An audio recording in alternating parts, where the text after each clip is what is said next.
Welcome back, travelers, to the Planeswalker's Tome, your portal to the realms of Magic the Gathering. Whether you're joining us on YouTube or through our podcast, we're thrilled to have you along for the journey. Before we delve into today's chapter, a quick legal note. While we're diving into the rich world crafted by Wizards of the Coast, it's important to remember that this is an unofficial audiobook produced with love and respect for the original content. Rest assured, our endeavor is fully compliant with the 2017 Wizards of the Coast fan content policy. Now let us resume our exploration of The Eternal Ice by Jeff Grubb. Chapter 4, Task Mage. The Planeswalkers were not the only beings to walk the frigid lands of the time of ice. Entire races and species transformed. The great eagles of earlier years became the great aethers. The aurochs grew shaggy hair, and the elephants regressed into earlier, hirsute forms, becoming mammoths. It is any wonder that mages changed as well. This was an era where magic moved from experimental to established, from prescribed to respected, and from hunted to nurtured. It should be no surprise to those at the time there would be a blossoming of magical specialties. During the Ice Age there were elementalists, archivists, machinists, and hydromancers, shamans and enchanters. There were wizards who swore by particular colors or sets of colors. There were wizards who did nothing but battle other wizards, and there were those who were eternally mired in research. And then there were the task mages as well. The task mage came into being from the simple fact that, well, in theory, anyone can learn to cast a spell. Not many do, and very, very few do spellcraft well at all. In this, wizards are similar to magicians. The truly great bards and troubadours can rhyme on the spot, create new melodies, master any instrument, and do so with grace and elan. Most of the rest of the population aren't really singers, or composers, or players, and can't be bothered anyway. Then there are those who know one or two good songs, can carry a tune, and entertain with those songs and nothing more. Those last in magical terms are task mages. They know a few spells very, very well, but have lacked either the desire or ability to press on to discover the nature of magic itself. It is all just a cute parlor game for many of them, or a quick way to raise some coin, so they sell their ability to cast spells to the highest bidder. Task mages then, and now, are universally regarded with suspicion. Full mages resent their willingness to cheapen their craft by accepting money, as well as by the fact that the task mages are doing nothing ordinary. Local leaders think of the task mages as untrustworthy magical mercenaries, willing to switch sides for a higher bid.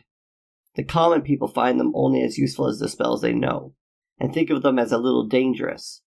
After all, aren't real wizards supposed to be hiding in their towers far away, as opposed to operating in the merchant's district?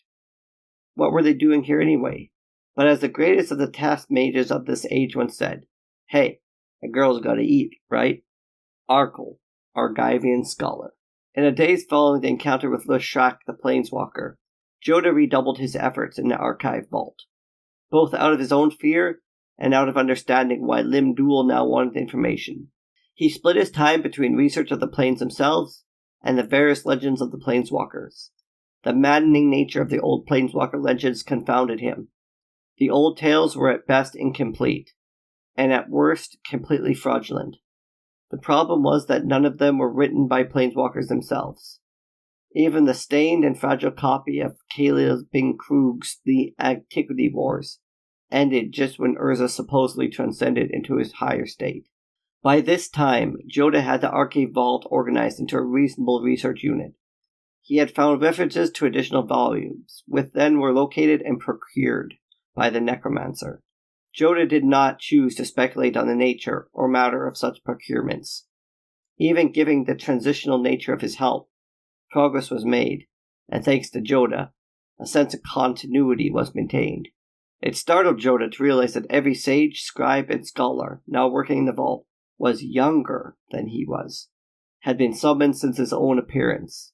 Yet he became injured to this as well, and soon the continuity change of wise men and women who existed only to research became a blur. He no longer even registered faces, save to ascertain if they were new or not. There were exceptions, of course. The intense, dark-fleshed woman lasted 2 weeks, then vanished suddenly one morning. He got very little work done when he realized he had spoken to her only a few times. It reminded him of literally how transient his researchers were, and he mentally reminded himself to try to make the scholar's temporary stay as easy and painless as possible. Yet soon after that, he got used to the cavalcades of faces once more. Another exception appeared a few days after the confrontation with Leshrac. The encounter had evidently strained Limdul, so much that he had inadvertently cost the existence of 3 of Jodah's older scholars, so he was prepared for some new faces in the crowd. This new face was younger than most of the rest. A smooth-faced boy beckoned in a heavy cape. Most of the scholars maintained their original garb, so the cape meant little to Jodah. What struck Jodah as interesting was the fact that this new scholar was watching him when a new recruit should have been working. 3 times during that first morning, Jodah had the feeling of being watched, of eyes resting on him. He looked up, expecting Chaska at the door, with some new demand from the necromancer. But instead, across the way, the young scribe in his heavy robe watching. As soon as Jodah looked up, the young sage quickly looked down at his manuscript, the hood falling forward and masking his eyes. Jodah returned reluctantly to his own work, but a few minutes later looked up to see the young scholar again staring intently at him. Again the youth's eyes darted back down to the page as soon as Jodah caught him looking. Jodah rose from his seat slowly and moved around the great vault. As he moved, he observed the work of the scholars, overseeing one sage, checking the page reference for a second, pulling aside a volume for a third. Each time from the corner of his eyes, Jodah watched the young scribe trailing him with his gaze. Jodah turned towards the young man in the heavy robe, and head drooped once more. He circled around the young man's table, at last hanging directly over the young man's shoulder. He observed what the young man was working on. Jodah's brow furrowed, and he said, "We are supposed to be researching planes and planeswalkers. The text you have here is about the Dark Period." He tapped the book, and an extremely tawdry one at that. The youth almost jumped in place at Jodah's words, and wheeled in his seat.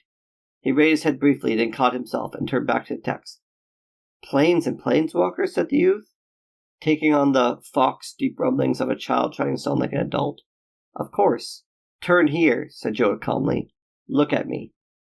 The youth hesitated, and Jodah sighed.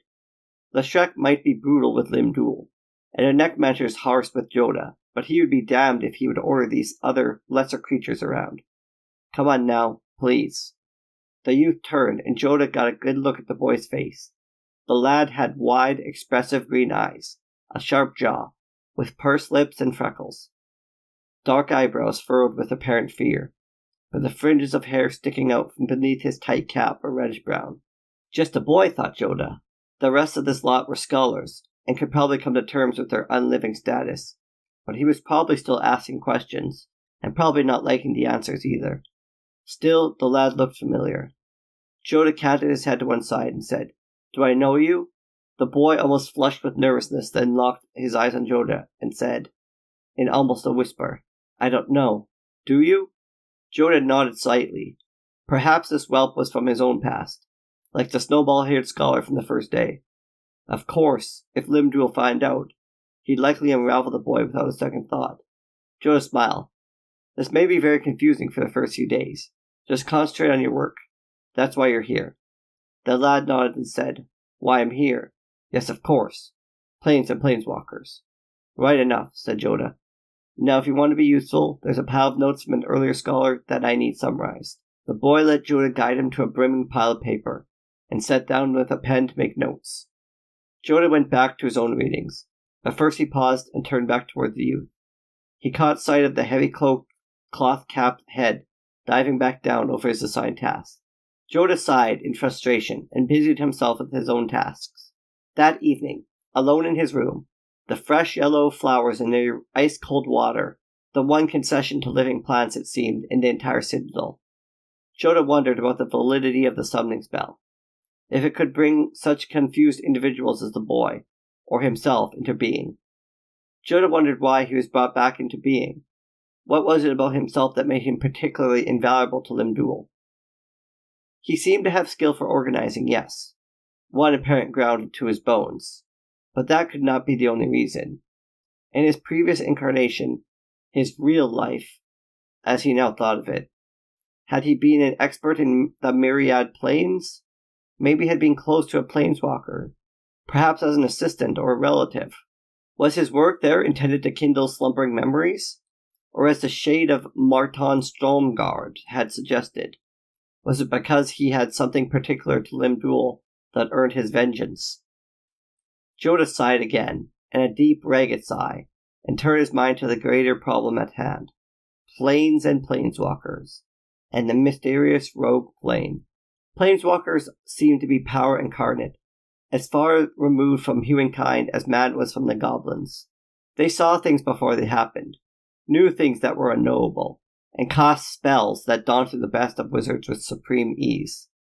They could not be matched for raw power, and indeed, the only ones who have fought them successfully were other planeswalkers, and there were few witnesses to such duels who lived to tell the tale. Perhaps planeswalkers could be imprisoned, thought Jodah. He had followed that line several days now. Alternatively, Mishra, Urza, and Lashrak had all been recorded as being imprisoned in Phyrexia, a name that touched the back of his mind as well. A maddening mirage of memory. Merit Lodge supposedly slept in a prison beneath the sea, yet Jodah still could not determine if she was a planeswalker or merely some avatar of power. Even then, the exact nature and method of her imprisonment was not mentioned. The only hint that Jodah could glean from his work was distractions. Planeswalkers were so powerful that only by causing them to lose focus could they be captured. Despite godlike abilities, and Jodah was fairly confident at this point that many of the gods incarnate he had discovered in legend were truly planeswalkers. The planeswalkers could only be in one place at a time, and did have physical, if fairly indestructible, flesh. Perhaps if enough power was brought to bear, a planeswalker could be brought down.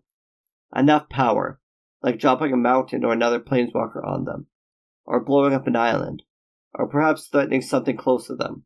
Perhaps that was the reason why the planeswalkers were unwilling to reveal their own origins. The study on the shard and the rogue plane progressed slightly better. It was hard for even Jodah to wrap his brain around the concept of a jumble of infinities, a collection of universes split off from a greater infinity.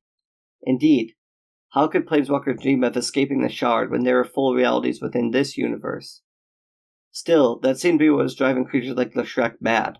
The shard, according to the ancient texts, consisted of a dozen or so parallel universes. This stable collection of planes split off from the other realities at the close of the Brothers' War, likely a result of the massive explosion at Argoth. Since then, these separate realities formed a stable construct, separate from the greater portion of the multiverse, an infinite fraction of a greater infinity. It was maddeningly familiar and maddeningly complex, and Jodah felt he should recognize what it meant easily. Instead, it continued to daunt him. At length, he shook his head and retired for the evening. He thought of the plains, but the young scribe's face haunted him until sleep finally claimed him. That night, Jodah dreamed. He dreamed of a wind-up music box topped by a mechanical collection of figures that all rotated about each other around a point at the center of the box. The figures were made of gemstones and precious rock, and they seemed to taunt him, to claim answers to questions that he did not have. They progressed around some point Jodah could not see.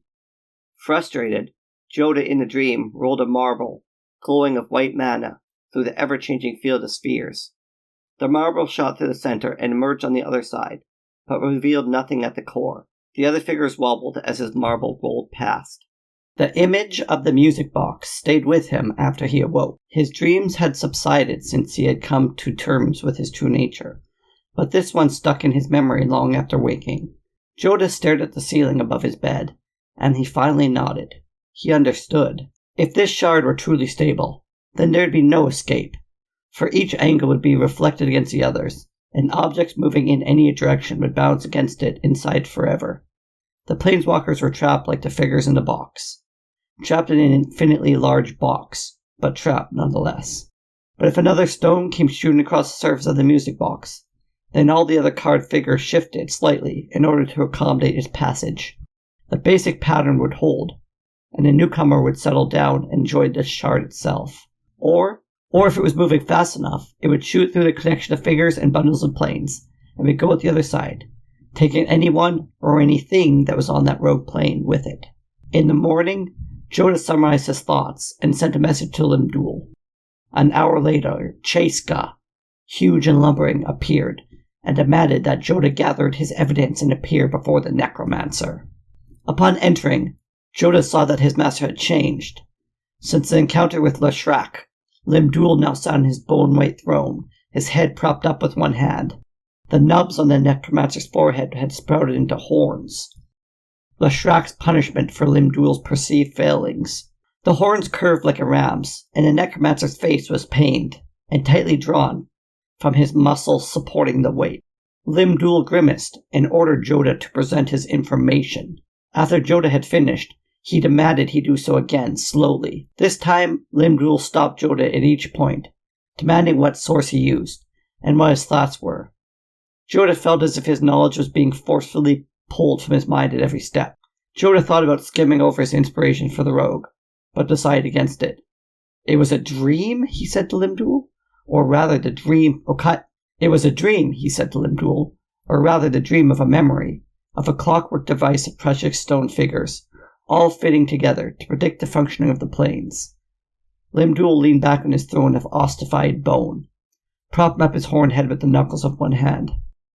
Jodah waited for a long moment, expecting some additional question or piercing commentary. Instead, the necromancer let out a low chuckle, followed by a hearty laugh, tilting back his heavy head in amusement.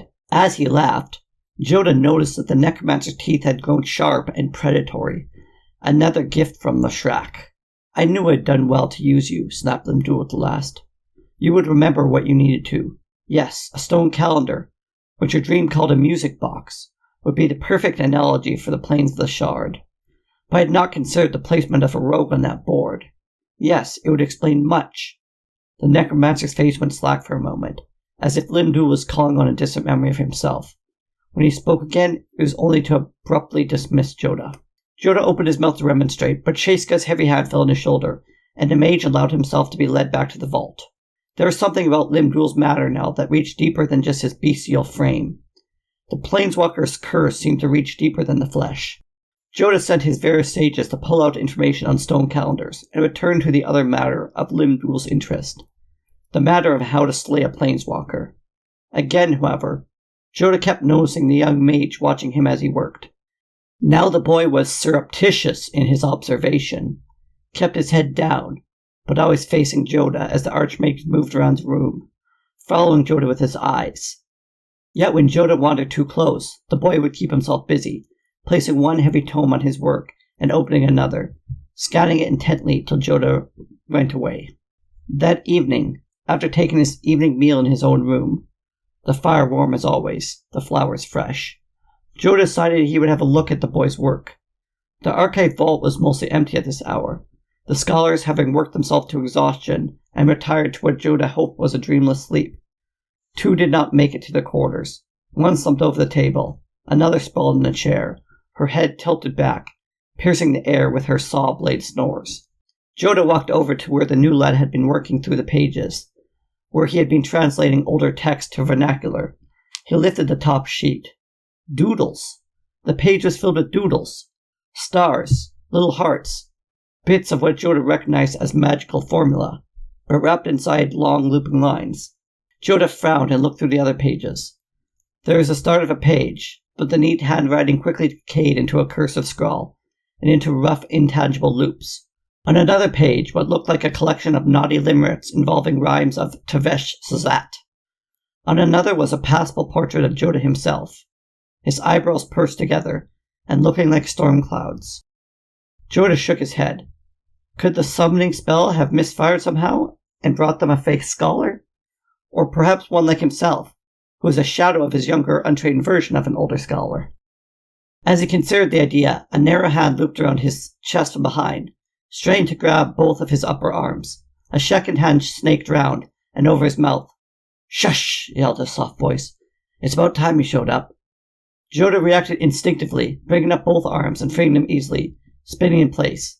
The hand slipped away from his mouth, but Jodah did not shout in alarm. Instead, he pushed it against his assailant hard. It was Boyd, the young scribe. He skittered backward from the blow, his feet catching his cloak. As he did, he tumbled over a stool.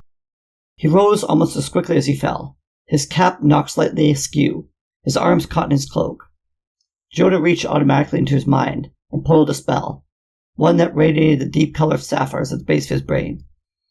It pulsed, and he knew it would disorient and incapacitate his target without damaging the books in the vault. With the spell came a pang of unknown regret, and the vision of a dark-haired woman, the one he watched die in an earlier dream. Jodah let loose a spell, but he hesitated too long, and the scribe was fast, motioning with his hands as he cast his own spell. Jodah felt the magical energy of his enchantment shoot from him and spatter against something hot and red halfway towards its intended target. Jodah was surprised, and in his surprise let his guard down. The lad snaked in with another spell of his own, and Jodah felt the room pitch to one side violently, then the other. The spell was similar to one he tried to cast, but he could feel the familiar red warmth of it, of mountainous magic. Despite himself, Jodah clung to the edge of the table to keep his balance, and muttered another incantation. The room revolved once and was restored to normal. By that time the boy had recovered and was crossing back to Jodah. "You must be in a bad way," said the lad, "if I can take you down so easily." "I do know you, don't I?" "Here we go again," muttered the scribe. He leaned forward, grabbed Jodah's face in both hands, and kissed him hard. Jodah's eyes were wide as the scribe stepped back and pulled the cap away, allowing a long flag of brown-red hair to spill down her shoulders. "I'm here to rescue you, old man," she said, smiling. She held up a hand. "Don't say thanks or anything." "Here we go again," muttered the scribe. He leaned forward, grabbing Jodah's face in both hands and kissing him hard. Jodah's eyes were wide as the scribe stepped back and pulled the cap away, allowing a long flag of red-brown hair to spill down her shoulders. "I'm here to rescue you, old man," she said, smiling. She held up a hand. "Don't say thanks or anything." Jodah was still grasping the table, still wide-eyed and still gasping for breath. His rescuer, the girl dressed in a boy scrivener's garb, looked at him expectantly. "What? The kiss doesn't bring back anything?" she asked, looking at Jodah's shocked expression. "Either I'm losing it, or you are bad off." "Who?" Jodah felt like the world was spinning again, though not from any spell. "Who are you?" "Yaya," she said. Her brows furrowed. The J was so soft it almost sounded like a Y. "Yaya Ballard. Remember me? Task mage for all occasions? Your daily dose of irritation? I'm here to rescue you for a change." The world continued to pitch around him, and Jodah clung to the table more tightly. Yalia's face became more concerned, and she laid a hand against Jodah's cheek. It was a gentle touch, but Jodah flinched nonetheless. Things bubbled at the base of his brain, as if the spell she had cast had knocked a few things loose. "Easy, old man," she said. "Dim bulb. The necromancer must have done a real number on you. Is there a place where we can talk? Where we won't wake the children?" She nodded to the other two sages, still supine on the table and chair. Jodah closed his eyes and opened them. He did know her. That was why her face disturbed him, even under her disguise. The knowledge seemed to thin out some of the continual fog that sat at the base of his brain. Without the fog, Jodah thought he saw shadows in those mists. Huge, misshapen, monstrous memories, best left unremembered. Suddenly, Jodah was unsure he truly wanted to know what he had forgotten from his previous life. Yaya Ballard raised both eyebrows, dark lines beneath a sheaf of auburn hair. "Hello? Place to hide? Today?" Jodah nodded and pushed away from the table, beckoning Yaya to follow. He stumbled almost immediately, but she was there to shore him up. Jodah noticed she was shorter than he was, and with a cap on and a heavy jerkin, could easily pass for a boy. He was also certain that she was right on one point. He should have been able to take her in a fair fight. She half-walked Jodah back to his quarters, back to where he was first summoned. Fortunately, there was no one, living or otherwise, to witness them reaching the room. Almost immediately, Yaya pushed Jodah into his bed and went to the writing desk. She pulled part of her cloak up over her mouth and nose as she did so. Yaya grabbed the flesh yellow flowers and spun, throwing them in a single move into the hearth. As they hit the flames, the blooms exploded into a blinding crackle, and the sparks danced up the flumes. Yaya smirked. "That could explain why you're so groggy," she said, pulling the shawl away. "Findhorn pollen, also called Titania's revenge. I've seen whole towns strung out on it down south." She paused for a moment. "So have you? You should have known better. What's wrong with you?" Jodah took a deep breath in the smoky air, coughed, and recovered. "I'm not real," he said at last. "I don't know what you think I am, but I'm not real." Yaya shook her head. "You're Jodah, the archmage eternal at the unseen school at Latnam. You taught me to cast spells and grumbled every time I found better uses of them. Of course you're real.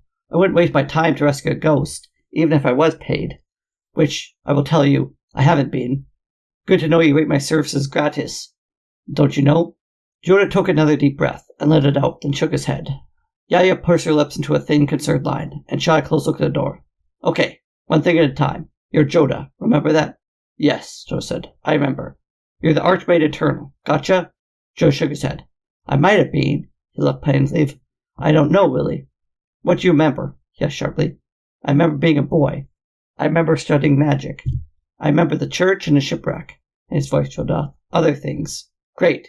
Ancient history, said Yaya. The church is dead and gone for centuries. So I have been told, said Jodah. And apparently so have I. Yaya sat upright and suddenly surprised. What? I'm a summoned thing, said Jodah. Like those sages in the Arcade Vault. Like you. At least I thought you were one. I'm real. I'm not some summoned wise woman whistling up a spell, said Jodah. I know, said Jodah, smiling weakly. I saw your notes. I'm real, Yaya ignored him, and so are you. Jodah shook his head. I am a different type of summoning, as I understand it, but still a summoned thing of magical flesh nonetheless. That's why I don't remember anything. That's what I've been told. Yaya looked at the fireplace and cursed softly. Something at the base of Jodah's mind said that she used that curse often, and it always bothered him. And it was then that he truly realized that he didn't know this woman after all. Who told you this? Yaya spat. Dim bulb? Yeah. I haven't put all the pieces together. That'd be about his speed. That's why you haven't tried to get out on your own. I'm not real, repeated Jodah. If I leave, he'll just remove my magic. I'll go away. I don't want to. He looked into the fire, where the last bits of the flower stems were now smoldering. Despite the flames, he felt cold inside. I'm sorry. It's not much of a life, but it's all life I have right now. Not much of a... Jaya sputtered now. She took a deep breath and said, What if I said you were real? As real as me? I would... The dim, monstrous shapes at the base of his fog-bound brain shifted and lumbered, and Jodah flinched at them. Something nasty was there. Something painful. I would like proof. Yaya hit him. A hard slap to the face. Proof enough? She asked. Even summoned creatures feel pain, said Jodah, raising a hand to his stinging cheek. If only it was part of their basic nature, Yaya shot back. Only essential parts of creatures are replicated in summoning. You taught me that yourself. Unless pain is part of your basic nature, you shouldn't have felt it. Is any of this sinking in? Jodah shook his head again. Yaya sighed. Okay, let's take a different approach. You may be real, you may be fake. Regardless of this, I'm here to get you out. I'll nail you with another curse of vertical and drag you out if I have to, but I really could use some help. Are you with me? Jodah furrowed his brow. The great shapes, dark icebergs, still looming in the back of his mind. The woman seemed to promise hope. Why was he so hesitant to take it? Was he afraid of Limdul? Of the necromancers unraveling him? Or was he afraid of what lay in his mind, if he truly was real? Yaya leaned close again. I said, she raised her voice, are you with me? It's your turn to speak now. Jodah took a deep breath and willed the dark visions back. He should not be afraid of phantoms, or of the necromancer, whether he was real or not. This familiar woman was real, and she was risking herself for him. I'm with you, he said at last. Where do we go? As they moved through the torchlit halls, Jodah considered the possibilities. Was he real? Did he exist as a true being, and not as something of magic and spells? Was it possible? Had Limdul, for whatever reason, lied? He felt relieved, as if one of the great weights upon him had been lifted. He felt embarrassed to believe the necromancer's lies in the first, and he felt frightened. What if Limdul had told the truth? What if this Yaya was lying to him instead? Or as well? Why was she here? The fleeing pair paused and ducked into an alcove as a couple of skeletal guards, their bones lacquered a shiny black, marched past them. Yaya leaned out, then motioned for Jodah to follow. She paused only briefly at one of the storerooms to gather a large bunch of furs and a heavy pack. Jodah realized that she must have raided the kitchens earlier in order to restock her supplies. How did... Jodah started, then coughed and asked again. How did... Jodah started, then coughed and asked again. How did you get in? Postern gate at the mount side of the citadel, said Yaya, banding thick pads of fur around her legs with other straps. Lightly defended. Had only 2 zombies at it. Had? Asked Jodah, struggling to duplicate her actions. The lashing seemed alien to him. Yaya shrugged. It's not like they regularly change the watch around here, she said, turning slightly towards him. Her brows furrowed in irritation. I figured I had at least 3 days before anyone noticed I'm missing. We can sneak out of here like mice and be gone by morning. She tugged on heavy furs and turned back towards the hall, stopping dead in her tracks. Jodah turned to see a huge lumping shadow at doorway, a personification of the fog-bound figures that now lurked in the back of his mind. Jodah opened his mouth to shout a warning, but it was too late. A huge mailed hand grabbed Yaya by the throat and pulled her violently out of the storeroom into the hall. Jodah stumbled out into the hallway to see Chaska, his thick arm raised, his massive hand clenched tightly around Yaya's throat. She had both hands wrapped around the keeper's solid wrist, and she failed impotently with her legs, her kicks thudding against Chaska's chest and belly, without any effect. Jodah started forward, towards the massive keeper, and Chaska's face turned to him. The massive man's eyes fell on the mage, and Jodah felt he felt like a moth caught in a pin. It seems I've caught a thief, mumbled Chaska solidly. I will deal with her. You return to your room. In his grasp, Yaya wheezed, her eyes wide with terror. Chaska! I can explain, started Jodah. I said I caught a thief, repeated Chaska. Go to your room. I will have no reason to tell the master about it. Deep within his muscled face were little pits of anger. Serve the master, as you have been created to do. Now. Jodah took one step backwards, then a second. Chaska would tell Limdul if Jodah didn't leave now. And if he wasn't real, if Jodah was wrong, Limdul would unravel Jodah, and then summon another Jodah in his place. He looked at the young task mage.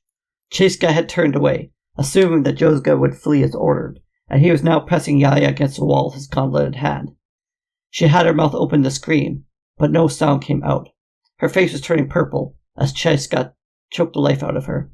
Jodah acted without thinking, reaching to the back of his mind to conjure the weak energy of his memories. At first he wasn't sure what to do with it, a sphere of white-hot anger and fear. Then he flattened it into a thin plane, into a blade at the heart of his mind, a blade similar to the one he tried to conjure when he first arrived. He flickered his wrist, and suddenly the fiery white blade was there, an extension of both mind and his hand. He shouted and charged forward. Chaska jerked and turned towards Jodah, surprised by the shout. Jodah raised the blade and brought it down hard on the keeper's upper arm. He had meant to break the keeper's grip, or at most break a bone. Instead, Chaska's heavy leather armor parted beneath his summoned blade, like beef beneath a finely honed knife. Yaya, still clutched by the keeper's gauntlet, fell to the floor in a heap. Within the armor were bones. Not one, but a collection, bonded together like sticks and covered with a hide-like flesh that now shredded. Chaska's eyes flashed deep within their pits of flesh. Chaska was undead. Part of him, at least. The face looked human, but was more filled with anger than with pain. Jodah raised the blade again, but the huge man was quicker, grabbed him as quickly as he had grabbed Yaya. A meaty hand wrapped around Jodah's arm, right below his wrist, right below where that white flame blade cut. Jodah raised his blade again, but the huge man was quicker, grabbing him as quickly as he had grabbed Yaya. A meaty hand wrapped around Jodah's arm, right below his wrist, right below where Jodah held the white flame blade. Chaska squeezed the wrist within his grip. Jodah screamed and felt something give in his arm. The magical blade vanished. Chaska swung his other arm one way, and Jodah bounced against the far wall of the passage, knocking the wind from his lungs. Then the keeper swung back, slamming Jodah against the opposite side of the hall, then forward again, and back, turning the hall into a painful metronome.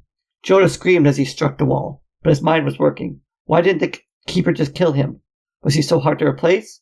Again he stuck to stone, his back radiating painfully in response. Limdul said it was a difficult spell, but how did the keeper think Jodah would work with them after this? Unless... There was another bone-shaking thump as Jodah's flesh met the wall. Unless he couldn't be replaced. Unless he was truly real. Unless Limdul truly lied. Jodah's eyes snapped open, and he blinked back blood. The keeper was slowing slightly. The keeper of Tressorhorn was smiling as he beat Jodah to a pulp. Anger surged within the mage, but within the heart of that anger, a calm spot coalesced, a center for his spells. Again he reached into his memories and brought forward a shred of magic, the magic of the volcanic mountains and fire. There was another bone jarring thump, but the calm center remained, unaffected by the pain. Jodah fed the center and let it grow within him. When he had grown large enough, he let the magic contained within it loose. Jodah raised his free hand and unleashed a spell, a blast of flame directly in Chiska's face. Suddenly, Jodah was spinning away, striking the wall one final time. They were screaming, and Jodah was surprised to realize it wasn't him. Jodah rose, but did so slowly. His fingers splayed against the reddish stone. Chiska was fleeing now, smoke billowing from his face and robes. The huge keeper stumbled once, slumped against the wall, then rose and kept going. Jodah turned towards Yaya, who was plying the last of Chiska's now severed fingers from her throat. "Good shooting," she said, her voice husky and painful. "You couldn't have done that before he down there killed me?" Jodah reached down and helped her to her feet. "Come on, he'll probably reach Limdul quickly. And don't curse." Yaya Maj's rueful smile. "It's good to know that some part of your natural personality is rising to the surface again." She kicked the bone-filled gauntlet away from them, shouldered the pack, and pressed forward. They did not have to go far. The postern gate was as Yaya had left it, a pair of frozen lumps resting by the door. Lumps made of long dead frozen flesh and bone. Dim Bulb should check his exits more often, said Yaya. Her voice had lost most of its husky tones. Chiska was probably doing just that when he spotted us, said Jodah. Yaya looked at Jodah, and for a moment her features softened. "It's pretty rough out there right now. Winter is setting in. How do you feel?" "Banged up, but serviceable," replied Jodah. Didn't realize that wasn't what she was asking. "Real," he said at last. "I feel real. Let's go." Yaya pushed the door open, and a heavy ice-knife wind curled in, clutching at their furs and covering the pair with thick flakes of snow. This concludes Chapter 4 of our saga. If you enjoyed the tale so far, don't forget to like, subscribe, and follow us on both YouTube and your preferred podcast platform. Your support means the world to us. Until next time, may your adventures be as boundless as the plains themselves. Thank you for tuning in.